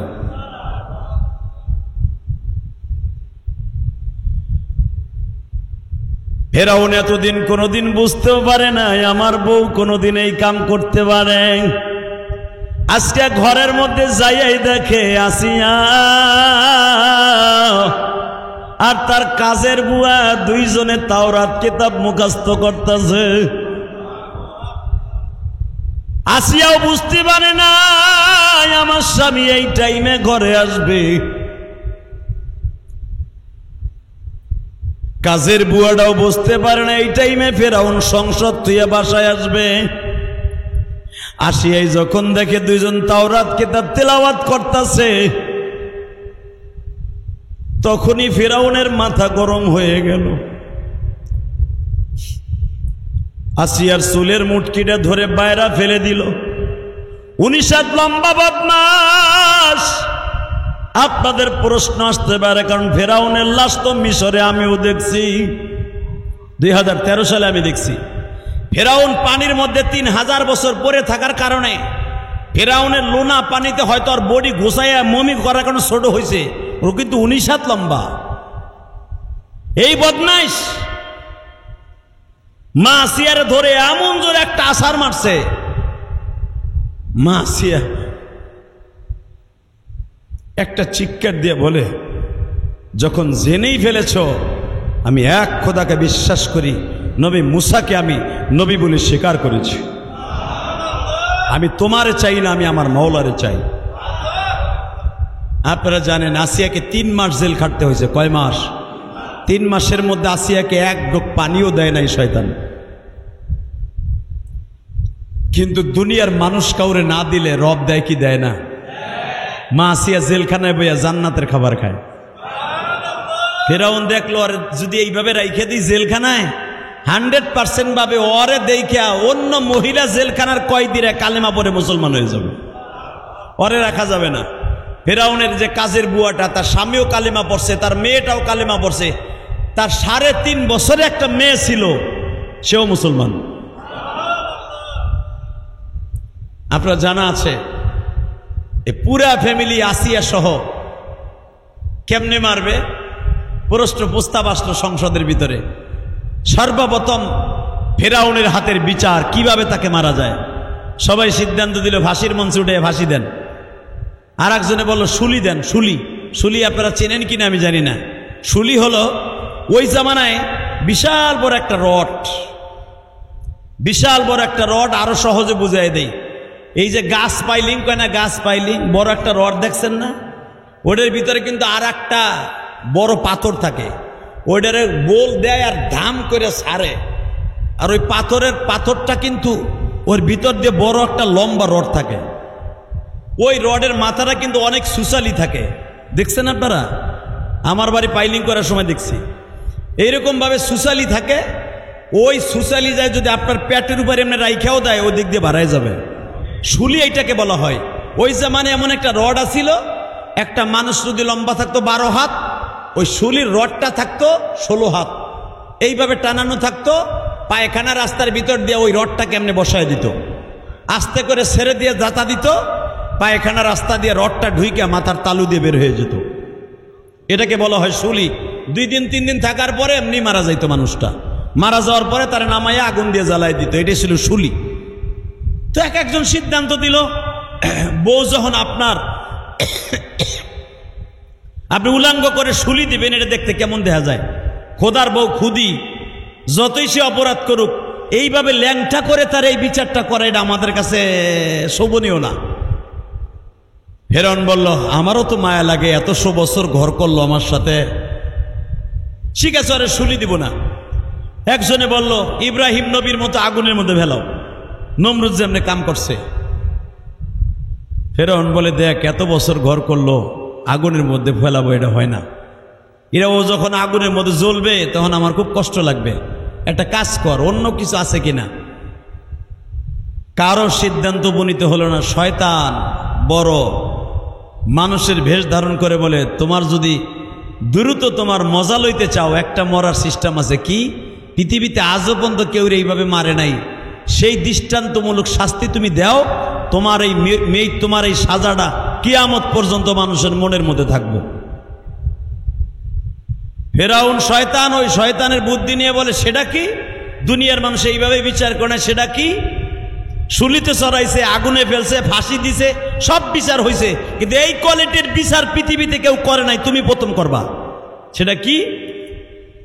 কড়ের মধ্যে তেল জ্বালাও, বিশাল বড় একটা কড়াই বানাও, মনকে মন তৈল ঢালো, তৈল ঢাইলে এটারে জাল দাও, জাল দিয়ে যখন থগর বগর উঠবে, পেঁয়াজু আলু সব বাজার মতো হবে, ফেরাই করার মতো হবে, তেলের গরম, তখন তোমার বিবিরে আর তোমার কাজের বুয়ারে ছেড়ে দিবা। নাউজুবিল্লাহ বলেন না? সবাই সিদ্ধান্ত দিল, খোদা এটা নতুন একটা বিচারের কোয়ালিটি, এই আজও পর্যন্ত এই বিচারের কোয়ালিটি কোথাও হয় নাই, এটা আপনি খোদার দ্বারাই সম্ভব। আপনারা জানেন বিশাল বড় কড়ই বানাইলো এই বদমাইশ, বিশাল বড় কড়ই বানায়া 3 দিন পর্যন্ত এই কড়ই জ্বালাইছে তেলে। বাজানরে 3 দিন পর্যন্ত কড়ইটা জ্বালার পরে এমন পরিমাণ গরম হয়েছে, আপনারা তো বুঝতে পেরেছেন। এত দামি দামি কাষ্ঠ দিয়ে আগুনটা জ্বালাইয়া যখন সমস্ত তৈলগুলা পেঁয়াজু ভাজার মতো থগর বগর করতাছে, সর্বপ্রথম মনে মনে ভাবছে, কাজের বুয়াটার আগে জ্বালাই, তারপরে দেখি আমার বউ ডরে আমারে মাইনে নেয় কিনা। বাজানরে কিন্তু মনে রাখবেন, আল্লাহর প্রেমের আগুন যাদের অন্তরে একবার জ্বলছে, ওরে দুনিয়ার কোন আগুনে ধরতে পারে না। কথা ঠিক না বে ঠিক? সর্বপ্রথম সিদ্ধান্ত হইল, আপনার কাজের বুয়ারে আগুনের মধ্যে ফেলাবার আগে ওই মেয়েটার, তোমার কাজের বুয়ার 3.5 বছরের মেয়েটারে ফেলাও। দুনিয়ায় একটা মাত্র দরদি আছে, নিজের জীবন দেয় সন্তানরে বাঁচায়। ঠিক না বেটি? ওই দরদিটা আর কেউ না, তার নাম কি?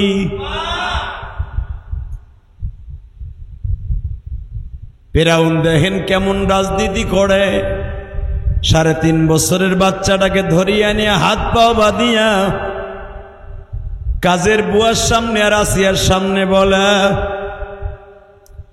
তোর মেয়েটাকে কিন্তু এখনই এই গরম তেলের মধ্যে ফেলে দিব। মা চিল্লায় আর বলে, আসিয়া আমাদের নবী মুসা কই? আল্লাহ রাব্বুল আলামিন কোরআনে ওই কথাই বলেন, সূরা আম্বিয়ার ভিতরে মুসারে তাকায়া দেখ, দুনিয়ার আগুনে আমার কাজের বুয়ার মেয়েটা ঠিকই ফেরাই হয়ে যাবে, কিন্তু আমার জান্নাতি হাউজে কাউসার দিয়ে আমি আর মেয়েটারে গোসল দিব।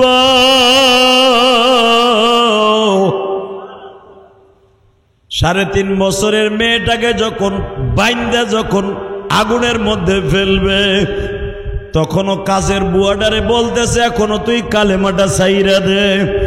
আমি আপনাদের সামনে বলতে চাই, ওই বুয়ারও কালেমা তোমারও কালেমা একই কালেমা। তার কালেমার তোমার কালেমা কিন্তু এক সারা দুই না, একই কোয়ালিটির ইবাদত, একই আল্লাহ, একই ইসলাম, একই সব গো বাবা। 3.5 বছরের মেয়েটারে বেঈমান ছেড়ে দিল। মেয়েটা আগুনের মধ্যে পড়িয়াই মায়েরে ডাক দিছে, মা গো তুমি আমার আগুনের মধ্যে ফেলানো দেই খাবার কালেমা ছাইরা দিও না গো। মা আগুনে ফেলার আগে অনেক চিৎকার মারছিলাম, মা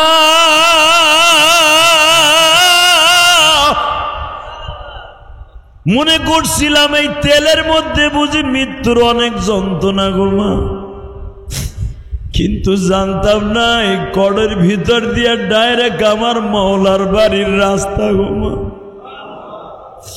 মেয়েটা এত জোরে জোরে চিৎকার মারে বাবা, এই চিৎকার বেঈমান বুঝে না, মা ঠিকই বুঝতে যায়। মা হাতটা বাড়ায় বলে, মা গো তুই যা, আমি আসতাছি তোর রাস্তায়। মেয়েটা যখন বাবা একবারে ফেরাই হয়ে গেল, চামড়া হাড্ডিগুলো একবারে কই মাছের মতো ভাজা হয়ে গেছে। এবার ওই মেয়েটার মা বলতেছে, কাজের বুয়া বলতেছে, এবার আমার পালা। এ বাচ্চা, যাইবার আগে একটা কথা বইলা দিয়ে যাই গো, আমি মইরা যাব কোনো দুঃখ নাই, তবে আমার সাথে একটা ওয়াদা দেন। আমার 2টা মেয়ে একটা ছেলে, আমার স্বামী আর আমি সহ এই 5 জন সদস্যরে আপনি কই মাছের মতো ভাইজা ফেললেন। আমার মনে কোনো দুঃখ নাই, যদি আপনার বাড়ি অন্তত 18 বছর আমি কাজের বুয়া হিসাবে কাজ করছি, মুসা পয়গম্বরেরও খেদমত করছি,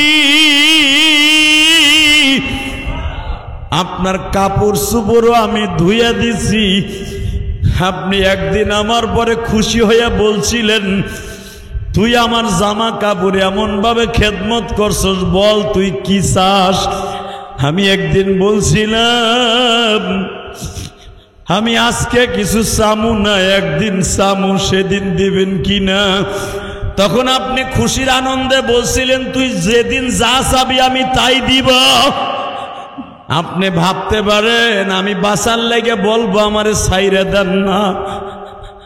ওই দিনকার ওয়াদা যদি আপনি খোদা হিসাবে ঠিক রাখেন, এই জনগণের খোদা হিসাবে, তাহলে আমার সাথে যে ওয়াদাটা ছিল, আপনি বলছিলেন যা চাবি তাই পাবি। আমি শুধু একটা জিনিস চাই, আমার ফ্যামিলিতে 5 জন সদস্য, আমরা 5 দিনে তো কই মাছের মতো ফেরাই হয়ে যাব, ভাজা হয়ে যাব। আমাদের এই ভাজা হাড্ডিগুলাকে আপনি ফেলে দিয়েন না, অন্তত মিনহা খলাকনাকুম ওয়া ফিহা নুঈদুকুম ওয়া মিনহা নুখরিজুকুম তারাতান উখরা। আমার আল্লাহ বলছে, এই মাটি থেকে তোরে বানাইছি, এই মাটির নিচেই নিয়ে আসবো। আমার মালিকের যদি কথা থাইকা থাকে, আমার হাড্ডিগুলা যা একবার ফেরাই হয়ে যাবে, বাজা হয়ে যাবে। আমার ছোট্ট মেয়ে তাসলিমার বডিটা আর আমার বডিটা তেলের থেকে উঠাইয়া আপনি ফেলে না দিয়ে মাটির নিচে দাফন করে দিয়েন, একটা গর্তের মধ্যে দাফন করে দিয়েন। আমি অন্তত কিয়ামতের মাঠে এই 5 জনের কোলের মধ্যে নিয়ে মালিকের দপ্তরে দাঁড়ায় বলতে পারি, মালিক আগুনের মধ্যে ঝাঁপ দিছি, তবু তোর জাহান্নামের আগুনে ঝাঁপ দিতে রাজি না। মালিক যদি ভালো লাগে তুমি আমারে আর জাহান্নামের আগুনে ফেলায়ও না। দুনিয়ার আগুন কত ভয়ঙ্কর আমি নিজে দেখে আসছি মালিক।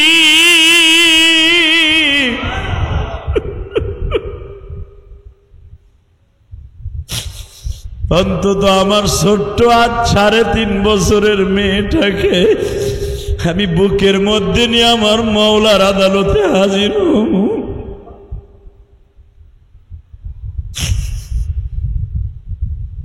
আপনি আমার বডিটারে ভাজা হওয়ার পরে মাটির নিচে দাফন করে দিয়েন। বাজান এখানে শেষ না, বুখারীর মধ্যে দেখবেন হাসান আনাস ইবনে মালিক বলেন, আমার নবী যখন মিশর সফর করতেছিলেন, যেখানে মেয়েদের 5টা লাশকে এক জায়গায় দাফন করা হয়েছিল, ফেরাউন কিন্তু তার ওয়াদা ঠিক রাখছিল।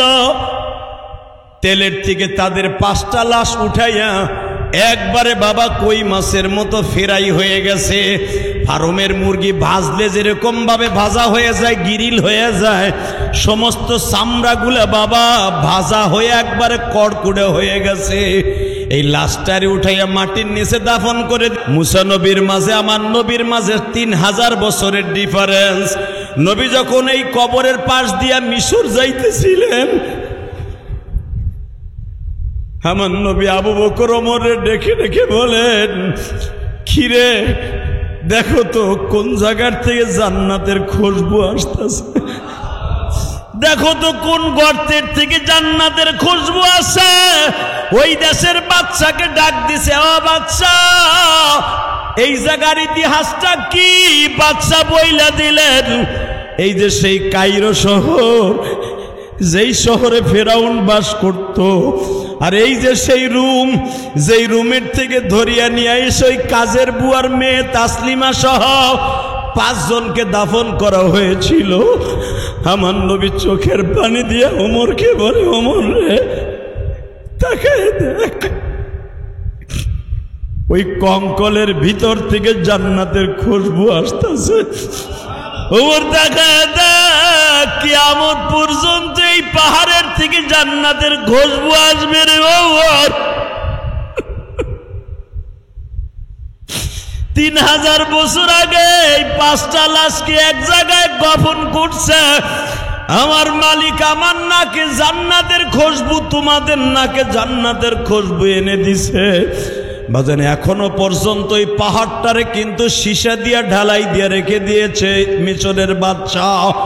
আমি আপনাদের খেদমত আরজ করতে চাই, কাজের বুয়া যদি সে জান্নাতের খুশবু লইয়া পাহাড়ের নিচে ঘুমায় থাকতে পারে, ঈমান রাখতে যাইয়া যদি কোনো মুহূর্তে কোনো বেঈমানের বিরুদ্ধে মোকাবেলা করার জন্য জীবন দিতে হয়, রাজি আছেন না নাই? রাজি আছেন না নাই? তাহলে দেখা যাবে আগামী কালকে কার ঈমানে কত জোর আছে। হেফাজত ইসলাম বাংলাদেশ, যার কর্ণধর হলেন বাংলাদেশের সমস্ত শীর্ষ উলামায়ে কেরাম। কথা বলেন না কেন? আপনি জানেন আগামীকালকে কেন ডাক দেওয়া হয়েছে? একমাত্র এই দেশের সরকার গঠন করার জন্য নয়, আগামীকালকে ইউনূস, ডাক্তার ইউনূস রে আর এই সমন্বয়কদেরকে টাইনা নামাবার জন্য নয়, এই তত্ত্বাবধায়ক সরকারকে নামাবার জন্য কালকে সরওয়ার্দী উদ্যানে জমায়েত করতে বলেন উলামায়ে কেরাম। শেখ হাসিনা যেদিনকা যে আইন পাশ করতে চেয়েছিল, আপনাদের মনে আছে কিনা জানি না, এই আইন পাশ করার জন্য বাংলাদেশের শাহবাগীদের কিছু নটটুকি আর পতিতা পুরুষদের রাতের কাস্টমার, যারা পুরুষদের চরিত্রহীন করার জন্য যে সমস্ত কুত্তিগুলাকে রাস্তায় নেমে দিয়েছিল শেখ হাসিনা। কথা বলেন না কেন? সেই শাহবাগের চত্বর, বেজরমা চত্বর, সেই শাহবাগের চত্বরে শেখ হাসিনা নামাই দিয়েছিল রাজাকার রাজাকার বলে, আলবদর আলবদর বলে, হেফাজতকে চিরতরে স্তব্ধ করে দেওয়ার জন্য, বাংলাদেশকে নিস্তালাবত করে দেওয়ার জন্য, চিরতরে স্তব্ধ করে দেওয়ার জন্য সেই 5ই মে শত শত উলামায়ে কেরামের রক্তে রঙিন হয়েছিল সেই শাপলা চত্বরের কালো পিচ ঢালাই। ভুলে গেছেন? ভুলে যায়েন না। আপনারাও ভুললে মালিক ভুলবে না। কথা বলেন না কেন? আমি তখন কালীগঞ্জ শামসুল উলুম মাদ্রাসার প্রিন্সিপাল ছিলাম। আমার মাদ্রাসার ছেলেদের 12টা ছেলে গুলিবিদ্ধ হয়েছিল। আল্লাহর কসম করে বলছি, এই ছেলেগুলাকে আমি ট্রিটমেন্টও করাইতে পারি নাই। যখন আমার কানে খবর আসলো 12টা ছেলে গুলিবিদ্ধ হয়েছে, চড়াগুলি, ছেলেগুলা মারা যাবে, এর ভিতরে 2টা ছেলে মারাও গিয়েছিল। তাদের বাড়ি চাঁদপুরে। ছেলে 2টাকে ঠিক মতো জানাজাও করতে দেয় নাই হানাদার বাহিনী। শুধু চোখের পানি ফেলছিলাম আমি জেহাদি। 12টা ছেলের 2টা ছেলে মাদ্রাসা আসলো, তাদেরকে খেতা কম্বল দিয়ে ডাইক্যা রাখছিলাম। কেন আওয়ামী লীগের হায়নাগুলো যদি জানে যে আমার মাদ্রাসার ছেলেরা গুলিবিদ্ধ হয়েছে, আমার মাদ্রাসা উড়াই দিবে। আমার কানে খবর আসলো, জেহাদি সাহেব, যদি আপনার মাদ্রাসার কোনো ছেলেকে পাওয়া যায়, মাদ্রাসা কিন্তু আজীবনের জন্য তালা মেরে দেব। কালীগঞ্জের বড় বড় নেতা গোতা হোতারা তারা এখন একটাও বাংলাদেশে নাই। উনরা এখন ঠিকই হেফাজতের হুজুররা ঠিকই আছে। তোমরা এখন যার যার বৌসল মেয়ে থুইয়া কোথায় কে আছো তুমি নিজেই ভালো জানো। কথা বলেন না কেন? কথা বললে বলতে হবে, কারণ উলামা একরামের কলিজা আল্লাহ আলাদা স্বর্ণ দিয়ে বান্ধাই দিছে। কখন কে আমারে রাস্তায় ফেলাইয়া মারবে, কে আমারে ফাঁসি দিবে, এই চিন্তা ভাবনা করে উলামা একরাম কথা বলে না। কথা বলে না কেন? আমি জানি এই সমস্ত বক্তব্যের দ্বারা আমাদের শত্রু পয়দা হয়, বন্ধু পয়দা হয় না, এটাও জানি। শত্রু পয়দা হলেই তো আমার লেগে ভালো। কথা বলে না কেন? তোদের হাতে মৃত্যুবরণ হলেই তো আমি শহীদ হয়ে যাব। কথা বলতে হবে, কারণ তুই যারে মারবি, তুইও যার কাছে যাবি, আমিও তার কাছে যাব। কথা বলতে হবে। এই মুসলমানের বলা, গতকালকে গেছি গোলাম বাজারে, ওখানে মোল্লা ফারুক আছে না, মোল্লা ফারুক, যে কয়েকদিন আগে একটা লোক কোবায় মারছে দিনে দুবারে। এই মুসলমানের বলা, একজনে বলতেছে দিনে দুহারে মানুষের সামনে কোবায় মারলো। আমি শুধু এতটুকুই বললাম, আপনি যদি কাউকে মারেন, বলা তাজিরি ওয়াজিরাতুন বিজরা উখরা, এটা আমার বাপের কথা না, কোরআন শরীফের কথা। আপনি যদি কাউকে অন্যায়ভাবে কোবায়া মারেন আর গুলি করে মারেন, আল্লাহর কসম আপনি ওইভাবে মরবেন। কথা বলেন না কেন? আপনি মারবেন দিনের আলোতে, আর আপনারে মারবে কুত্তার মতো রাতের অন্ধকারে। কারণ আপনার মৃত্যু দুনিয়ার কেউ দেখবেও না, এমনকি এক ঢোক পানিও খাওয়াবে না। কথা বলেন আরো জোরে, আরো জোরে। শুধু একটা কথা বলতে হবে, এই দুনিয়া আসছে একদিন, মরবো একদিন। এই বাড়ি গাড়ি আমার না, আমার শুধু এই মসজিদটা। আলহামদুলিল্লাহ বলেন। শুধু আপনাদের খেদমত আরজ করতে চাই, যারা আমার পিছনে আজকে জুমার নামাজ পড়ছেন, আগামীকালকা সরওয়ার্দী উদ্যানে উলামা একরামের ডাকে যেতে হবে। রাজি আছেন না নাই? কে কে রাজি আছেন দেখে হাত তুলে দেখান তো দেখি। দেখান তো দেখি। খালি মুসলমান মুসলমান, হুচ্চা মুসলমান, ঘোড়ার ডিমের মুসলমান। তুমি মেয়ে একদিনের কাম বাদ, যাবো কালকে ইনশাল্লাহ। ইনশাল্লাহ বলেন। প্রমাণ করে দিব যেই বিশ্বাগুলা পতিতাগুলা নারীর অধিকারের নামে সমকামিতা চালু করার জন্য শেখ হাসিনার কাছে আইন পাশ করতে চেয়েছিল। আপনি কি চান বাংলাদেশের সমকামিতা চলুক? সমকামিতা বুঝেন? গোড়ার ডিম বলে চুপ করে বলেছে কুদ্দুস মিয়া। সমকামিতা মানে পুরুষ পুরুষের সাথে স্ত্রীর মধ্যে ব্যবহার করা। হ্যাঁ, নাউজুবিল্লাহ, বোর খেতার নিচে দিয়ে কইও। এই সমকামিতা জায়েজের পক্ষে কিছু হিজলার পতিতা রাস্তায় নামছে। এই আইন ডাক্তার ইউনূসের কাছে প্রায় ১৫০০ পৃষ্ঠার একটা বই লেখা এই আইন পাশ করার জন্য, নারী নীতিমালা, এই আইন লেখে এই আইন পাশ করার জন্য ওরা শেখ হাসিনারে দিয়ে পাশ করাইছিল। ওই আইন বাদ হয়ে গেছে, এখন ডাক্তার ইউনূসের কাছে ওরা আবার ওটা লয়ে গেছে। পুরুষে পুরুষে বিয়া, মহিলারা পোশাকের কোনো তো স্বাধীনতা থাকবে না। ইচ্ছা করলে জাইঙ্গা পরেও নামতে পারবে আমেরিকার মতো, ফ্রি সেক্স। ইচ্ছা করলে রাস্তায় নাইমা, বোরকা তো দূরের কথা, গেঞ্জিও পরতে পারবে, কিচ্ছু না পরুক নেংটি আর বেড়া পরে রাস্তায় নামবে, কোনো কথা বলতে পারবে না। আইনি সহায়তা তাদেরকে ইউনূসের দিতে হবে। তারা ল্যাংটা হয়ে চলবে, কোনো পুরুষ কিছু কথা বলতে পারবে না, কথা বললেই তারে জেলখানা নিতে হবে। এই আইন বাংলাদেশে চলুক আপনি চান? মুসলমানের পোলা তুমি চাও? চাও চাও? যদি এই আইন চাও, আজকে আসিয়ার যে শুনলা, আসিয়াকে যখন উলঙ্গ করে যখন শুলিতে চড়ানো হয় প্রথম, তখন আসিয়া বলছিল, আমি যদি তোর জীবনে একটা রাত্র খেদমত করে থাকি স্ত্রী হিসাবে, আমার লজ্জা স্থানে অন্তত আমার ব্লাউজটার পেটিকোটটা খুলিস না। বেঈমান তখন ওটাও খুলে ফেলেছিল। আপনারা জানেন কোরআন শরীফের কথা সূরা বাকারার মধ্যে আসছে, যখন মা আসিয়াকে একবার উলঙ্গ করে ফেলে, তখন আল্লাহ রাব্বুল আলামিন তার জান্নাত থেকে আসিয়ারে পোশাক পরাইছে। অতএব বাংলাদেশের নারী স্বাধীনতার নামে উলঙ্গ বেহায়াপনা বাংলাদেশে চলবে না। এটা শাহজালাল আমানির দেশ, এটা সরমনে আল্লাহর কুতুবের দেশ, এটা তাবলিগওয়ালাদের দেশ, এটা শর্ষিনে আল্লাহর কুতুবের দেশ। এই দেশে উলঙ্গ হইয়া রাস্তাঘাটে চলবি, পেটের মধ্যে আলকাতরা লাগাই দেব। কথা বলেন না কেন? অথবা এমন কেউ নামু, তোর মান নাম আর তোর বাপের নাম ভুলাই দেব। আর এই আইন যদি বাংলাদেশে ডাক্তার ইউনূস কেন, বাংলাদেশে যেই পাস করবে ওর বিরুদ্ধে আমাদের জিহাদ চলবে, যেমন শেখ হাসিনার বিরুদ্ধে জিহাদ চলেছিল। আল্লাহ আমাদের কবুল করুন। যাবেন তো ইনশাল্লাহ? ওরা যেরকম 1500 পৃষ্ঠার একটা বই জমা দিছে ডাক্তার ইউনূসের কাছে আইন পাস করার জন্য, আমরা দেব 15,000 পৃষ্ঠার এক বই। দেখি তোর কোন বাপে পাস করায়, খালি দেব। কালকে বাইরে সবগুলো কান কোন ফাটায় হালাবো। ওই শাহবাগী যে কটা আছে প্রত্যেকটা কুত্তার কুত্তিরে জাগায় পুঁতা ফেলবো। রাজি আছেন না? ওর আর একবার রাস্তায় নামবে এই আইন পাস করাবার জন্য, যেখানে পাবো ওইখানে কুত্তার মতো কুবাইয়া জাগায় মাইরা ফেলবো। এটা ফিরাউনের জামানা না, এটা মুসলমানের জামানা।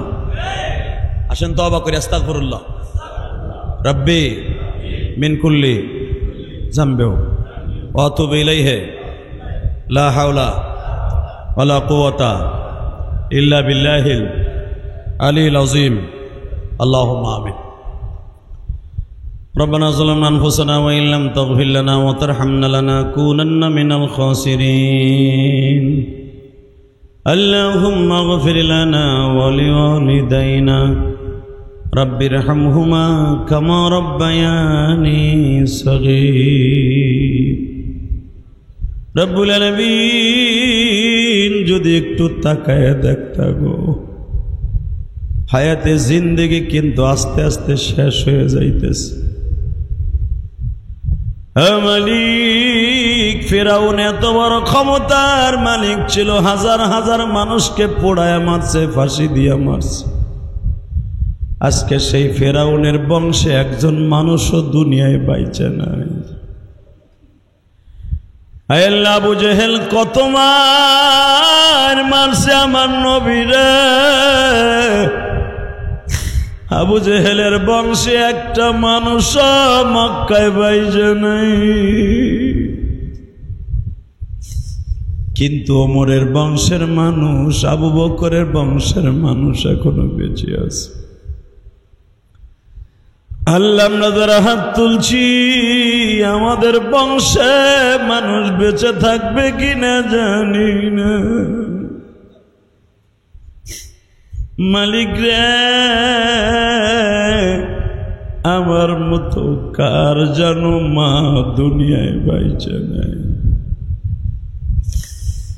কার জানো বাবা বাইচে নাই গো।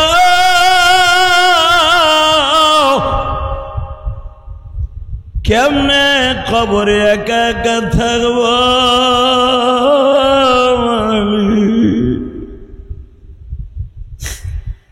চোখের সামনে কত ভাই বেরাদারকে দাফন করলাম, চাচা চাচি খালা খালুরে দাফন করলাম, আমার কবরে কে যাবে জানি না। মেহেরবানি করে আমাদের সবার কবরটাকে জান্নাতের টুকরা বানিয়ে দিও আল্লাহ। আগামীকালকে হেফাজত ইসলামের সমাবেশকে তুমি কবুল করো, আগামীকালকের সমাবেশকে কবুল করো। আল্লাহ আমাদের মনের তামান্নাগুলা পুরা করো। প্রত্যেকটা আইন যারা তোমার ইসলামের জন্য আমরা চেয়েছি, প্রত্যেকটা আইন যেন তোমার আদালত থেকে পাশ হয়ে যায়। আল্লাহ আমাদের দোয়া কবুল ও মঞ্জুর করে নাও। আল্লাহ আগামীকালকে আমাদের সমস্ত ভাইদেরকে একত্রিত হয়ে আল্লাহ আগামীকালকে সরোয়ার্দী উদ্যানে আইন শৃঙ্খলা বাহিনীদের পরে শ্রদ্ধা রেখে সঠিকভাবে যেতে পারি সেই তৌফিক দান করে নাও। আল্লাহ আমাদের দোয়া কবুল ও মঞ্জুর করে নাও। আল্লাহ যাদেরকে নিয়ে হাত তুলছে অনেকের ব্যবসা বাণিজ্য খারাপ, বরকত দান করো। অনেকের শরীর অসুস্থ সুস্থ বানায় দাও আল্লাহ, অনেকের শরীর অসুস্থ সুস্থ বানায় দাও। অনেকের ছেলে মেয়ে মাদ্রাসা মসজিদ স্কুল কলেজে পড়ে, তাদের সবাইকে কবুল করো। অনেক ছেলে মেয়ের আল্লাহ পরীক্ষা দিচ্ছে এইচএসসি, তাদের পরীক্ষায় ভালো রেজাল্ট করার তৌফিক দাও আল্লাহ, ভালো রেজাল্ট করার তৌফিক দিয়ে দাও।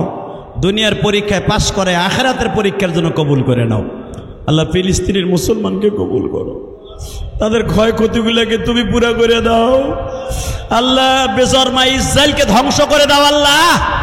আল্লাহ মুসলমানের চোখের পানি কবুল হইতেছে, আমরা দেখতাছি আল্লাহ।